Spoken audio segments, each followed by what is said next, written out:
Hi everyone. This is Beyonce pre-sale week, so you know what I'm saying. Anyway, by the way, I will do a video on how to score Beyonce tickets.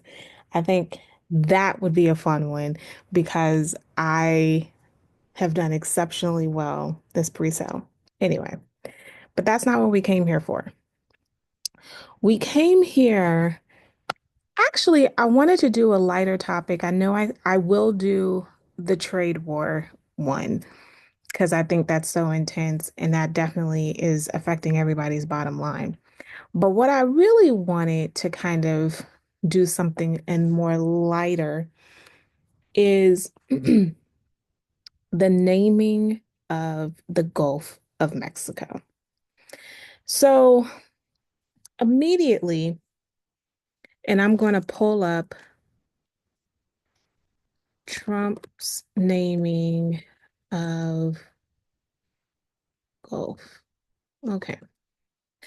And immediately the first day we had a the first day he came into office, he renamed the Gulf of Mexico to the Gulf of America. Now, this is where it gets kind of dicey because and he said that it was supposed to happen in 30 days. So this is why you're getting a lot more news about it today. Now, at first glance, it was, this is stupid. But at second glance, if you do think about it, the Gulf of Mexico, um, I'm not going to show you. Well, I guess I could show you. No, I'm gonna wait to show you a picture because it gets to the point. The Gulf of Me and at first glance, the Gulf of Mexico is located south of Louisiana, west of Texas, and it stretches to Mexico. So to rename it the Gulf of America, even though the intention clearly is to say the United States of America, but to rename it to say Gulf of America is actually a little bit more fitting because um because it's not necessarily it because of the location and how it's tucked in between two countries. And it could be more inclusive because who's America, and I have to sometimes check myself, even when I'm writing, when I always say, well, America, and then my nuance is that I'm talking about the United States of America, when in fact, America is anything that's on the North or South America continents, right? So why am I uh, limiting, or even Central America, right? So why am I limiting North America, South America, Central America to think that when I say America, it doesn't also include all of those countries up and down North America, North, Central, and South America. So that's a very fair critique. So this body of water is tucked in America, which in turn includes Mexico and North America. So then the question is, so the naming actually is actually a little bit more probably appropriate with its location, even though the intent is a whole different conversation. But the bigger question is when this happened, like I said, first instinct was like, this is ridiculous. The second instinct becomes, the second question is, can he do that? And now we're entering into a very interesting phase. So the president of Mexico is like, okay, so her response is really kind of funny. And actually, I think I'm going to pull the president of Mexico's response Because what she argues is, mm, okay, here we go. Let me see if, okay, so she goes this. If a cut, okay, so let me pause there before I even get to the response. So she does first respond saying this is, you know, let's just start renaming everything. That's fine. But and I'm being trivial. But what she's really is now referring to is on Google Maps, if you type in, and I'm actually going to do this with you so then you can kind of see what her response is. So if you type in Gulf of, do you not see what's happening? So you type in Gulf of Mexico, and then now is in parentheses Gulf of America. And you now see that on Google Maps, it is now listed as Gulf of America. Gulf of America. Sorry, my kid is sick. And this becomes the conundrum.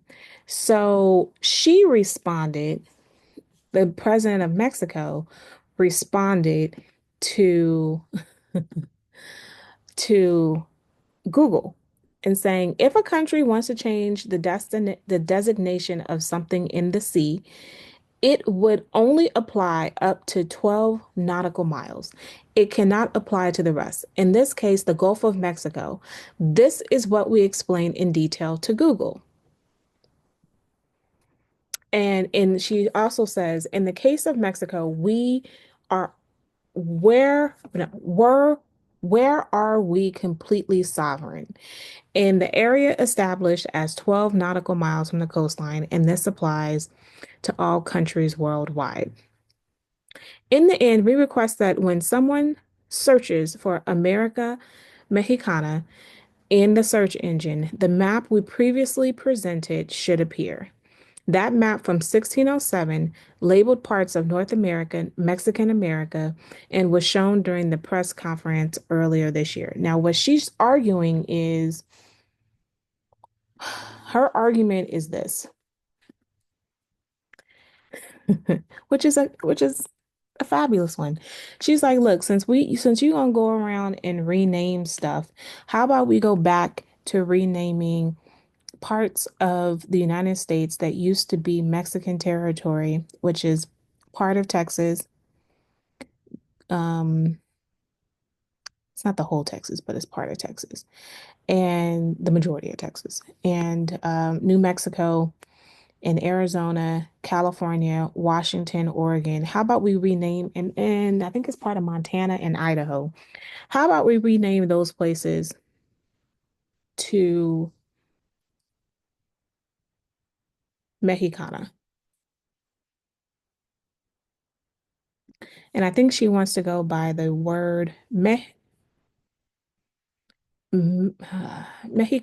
America. Now, I mean, she's playing petty for petty, but I think that this actually, why am I bringing this up? Because you would think that this is ridiculous. And as I understand that you probably are looking at me like, why is she talking about something so trivial? Who cares about this? Um, and even today, NPR has now been kicked out of the White House. They cannot cover the White House because they refuse to call the Gulf of Mexico the Gulf of America. And so there's been some pushback of other journalists by saying, is, is this retaliation? And they're like, no, it's a privilege to be here. So, which, I mean, it is a privilege to be here, um, but it's not, Google's not the only one. Apple has changed it to be the Gulf of America as well. And we got to go back to can he do it? And that's where I enter the conversation. Because I think the bigger question for many people is is this legal? And the answer is yes and no. So what does that mean? Okay, so it means I'm gonna give you the no part. And I think the bigger question that you have to ask is what is in a name? And now I'm about to get a pretty lacan. For those of you who are really interested in theory, you should look up Lacan. Lacan deals with the conversation of naming things and how really naming is just a label. And who his argument is what makes a thing a thing. And it's not that is it based on what I see, based on what is familiar? Do I name things based on what I know it's not? And then I establish what it is. So, really, at the core of this, the naming is based on power. Who has the power to name? And in this instance, Donald Trump is asserting that the United States has more power in the region than other countries, such as Mexico. And are we about to, and so if he has the power to rename something, then that is setting a larger precedent. Mexico's argument is that you cannot name anything. You can name things that are in your jurisdiction, but not in international jurisdiction. And so here we are. And to be fair, before we get into Donald Trump is just, before you get into your biases, consider this. There have been a lot of other instances where people fight over a name. Who gets to name the town? Even in, let's even go think about locally. We can think about internationally, that's a whole different conversation. But locally, who gets to name a town? Who gets to name a street? Who gets to name things? And how official is the name? So I'm going to give a good example in California. For those of you who are in California, those of you who are outside of California, this probably makes absolutely no sense. But there's a street called Rodeo. Rodeo Drive. Okay. And so Rodeo Drive is in South Los Angeles. It is located north of, let's see, north of Martin Luther King Boulevard. And it is, if I'm not mistaken, I'm not sure, you guys can correct me. I think it's south of Figueroa. It's closer to Exposition Drive. It's closer to Exposition. So Martin Luther King, then it's Exposition, then there's Rodeo. And then Figueroa is further up. While Rodeo Drive, I'm sorry, Rodeo Drive. If you drive Rodeo in South Los Angeles and you keep driving, eventually it's going to turn into Rodeo, spelt the same, Rodeo. But when you are not in Beverly Hills, it is Rodeo. When you are in Beverly Hills, it is Rodeo.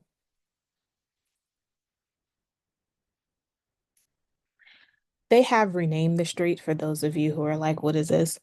Um, in South Los Angeles, it's called President Obama Drive, right? And then President Obama Drive, Barack Obama Drive turns into Rodeo. We're also having this issue when it comes to another place in South Los Angeles. Well, in South Los Angeles, it's called Leimert Park. And Leimert Park was essentially the Beverly Hills for Black people because Black people were not allowed to move to Beverly Hills. And so you had a lot of entertainers that moved to Leimert Park. And Leimert Park to this day still remains to be the more affluent Black neighborhood, which is near Windsor Hills, which is near Baldwin Hills, which is near in that whole little area. Anyway, and some other parts. They all have little names. Anyway, Leimert Park is the more famous of the names. The question, and if for those of you who are not familiar, Leimert Park is, I would say,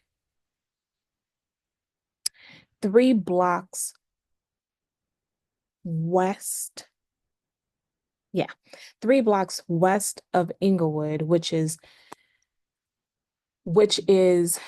well northwest of some parts of Inglewood. Some parts is exactly west, and it's right next door. But I would say that if for those of you who watch Insecure and pretty much almost anything that Issa Rae does, she highlights the Inglewood, the jungle area. Leimert Park is due west of of that area. And now that more white people are moving to the area, they have now decided to change the name. And the name is no longer Leimert Park, but it's called the um, the Heights of Leimert.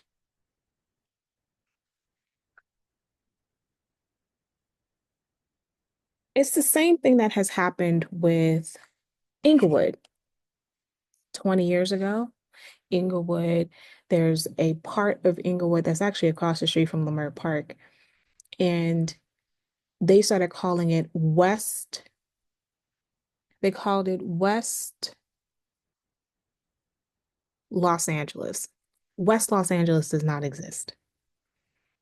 So I was like, you don't want to call it Inglewood because of the connotations of Inglewood, and you're trying to make people feel like they're not living, they're spending at this time, 20 years ago, $2,500 in rent, which is way above market price, in luxury apartments that is literally in Inglewood. But you don't want to call it Inglewood. You want to call it West Los Angeles so you can mark up the price. And that's essentially what you were doing. And it's unfortunate that sometimes the changing of the name deals with a different connotation. So this is nothing new. Now, if you look on a map, what would you see? Inglewood. But part of this is what they do, what people will do, people with power. They're able to change things on, they can able to petition things on a map to renegotiate certain areas of space. So even with that area, the especially the West Los Angeles, that doesn't exist. It's still part of Inglewood. But if you write this a on a letter, no one would know. I mean, you would be able to get, I don't know if you're able to write West Los Angeles on a letter as the city and be able to get there, but you can eventually write Los Angeles because this is part of a zip code. When you used to sort, when you sort mail, you don't really sort it based on the city, you sort it based on the zip code, but that's a whole different conversation. So my point is that naming things is really based on power. Of course, there's some honor to it. You know, people rename streets all the time. But when we enter into an international space, the question goes back to, it even goes back to statehood. What is the definition of a state? A state is a political boundary.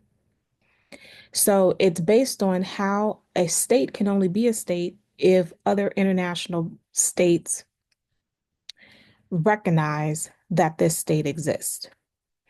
And really, the person who has to recognize it would be the UN. If the UN recognizes this country as a state, then it becomes a state and it becomes political. You can be a country and not be a state.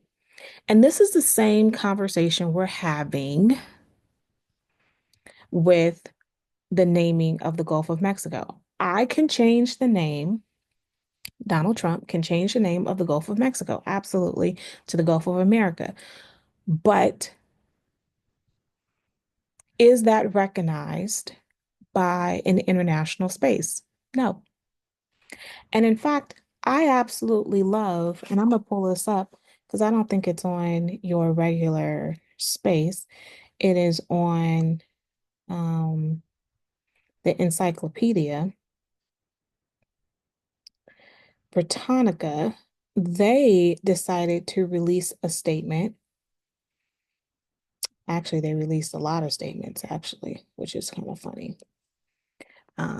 They're like, look, we've been here since 1768. We're gonna call a thing a thing. They stated Encyclopedia Britannica will continue to use Gulf of Mexico for a few reasons. Number one, we serve an international audience, a majority of which is outside the US. Shade. The Gulf of Mexico is an international body of water, and the US's authority to rename it is ambiguous, and this is where it comes into play. How do you rename something that is an international space? You would have to follow, you would have to rename it through the UN. I think that this is where we're going with this. You would have to rename it through the UN, and the UN would have to categorically recognize the name change. And there would have to be an understanding where people would be okay with the renaming of this, especially since Mexico is a part of the UN. I think that they would have, no, I mean, Mexico may have would have possibly considered the renaming if there would have been a different approach to it and a different connotation to it. But realizing there is a long history for those of you who are not aware, and I think that you should go up and really study the Mexican American War because how that Mexican American War played out, um, it really should give you, with President Polk, it really should give you a deeper understanding of why Mexico would feel away.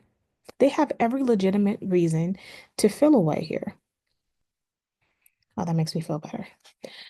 And to where, I mean, at least it feels like a backhanded slap, which is why you do not have anyone on board. And why would you want to change something that took place, you know, over 200 years ago? It doesn't matter.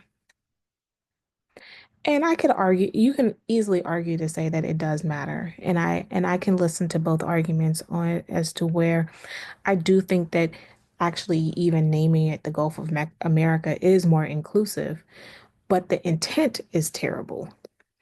So, and they didn't go about this the right way. You cannot just write a proclamation in the United States and say that you're changing names to stuff. You can do it in your boundaries, but you cannot do it outside of your boundaries. And this is where we are. And this is where it becomes a power issue. You're signaling to other people that America is the biggest and baddest person in the world. And their argument is that no, you cannot bulldoze us and tell us what you plan on doing, and we follow along. And that's where the pushback. And it becomes fascinating because American corporations such as Google and Apple has followed along with this. Um, but then there's other companies such as the Encyclopedia Britannica that's not. They also go on to say it has been called Gulf of Mexico for more than 425 years. Now, like again, this does not mean that countries do not change their names. And they have been, but countries change their names. And then if I go in and take over someone's territory, which happens, and I decide to change their name, that is something that also happens. But there is no ownership of international space, such as water. The question really gets to who named the water in the first place. And essentially, we have to go back to the naming of things um, since the beginning explorers. And did they even have jurisdiction to name things? Absolutely not. But we accepted the name. And it says, but it's important to note the distinction between the international and domestic areas. President Trump has also signed an executive order to change the name of the Alaskan mountain called Denali back to its former name, Mount McKinley. When the change is made official by the U.S. Board of Geographical Names, we will also make that change. Now, here we go. You can rename things in Americans' space. And so once you have, and you probably didn't even know, there was a U.S. Board of Geographical Names. So it's not just a willy-nilly change. We actually do have a board of people who changes names. And they said just as we did in 2015 when President Barack Obama changed the name of McKinley to Denali. And so it is possible